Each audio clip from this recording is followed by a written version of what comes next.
there's an expression that I've said on this podcast many times, but I'll say it again, is that hard times create hard men. Hard men create soft times. Soft times create soft men. Soft men create hard times. We are now around soft men and hard times. Yeah. We're in the time of toxic masculinity, right? Where you could be toxically male. Yeah. And then if you're suppressing masculinity, you're going to bring on hard times. Masculinity doesn't mean you're mean. Yeah. It doesn't mean you're angry. It means strength. Yes. It means discipline. It means the ability, like you need a military. And if you don't think you need a military, you need to go and pay attention to the rest of the world, because there's militaries all over the world that are doing horrific things. If you don't have a military in this country that can combat that and at least act as a deterrent to them doing things, you're going to get taken over. That's what's happened. I mean, look what's happening to Hong Kong, right? I mean, this is a city that essentially doesn't have a military, and they were a British colony for a long time, and they gave it back over to China, and they were kind of acting like they were independent until recently. And during the pandemic, they ramped it up, and it's gotten even worse.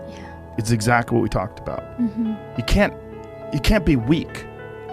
And in this country, being weak is thought of as a virtue. Jordan Peterson has a really interesting way of looking at this, and he said it to me once, and it made a lot of sense. He said, people think that you should be weak and you should be docile, and then you should be a pacifist. He goes, no, you should be a monster. He said, you should be a monster, you should be ruthlessly ambitious, and then learn how to control it.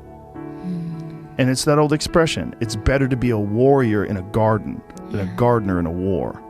It's an old expression, but it makes sense, because it doesn't mean that you can't be kind if you're strong, but it does mean you can't be strong if you're weak. If you're weak, you're fucked. And there's a lot of weak people in this country right now that are trying to take control, and they're gathering up all the other weak people, and they say, yeah, let's all be weak together.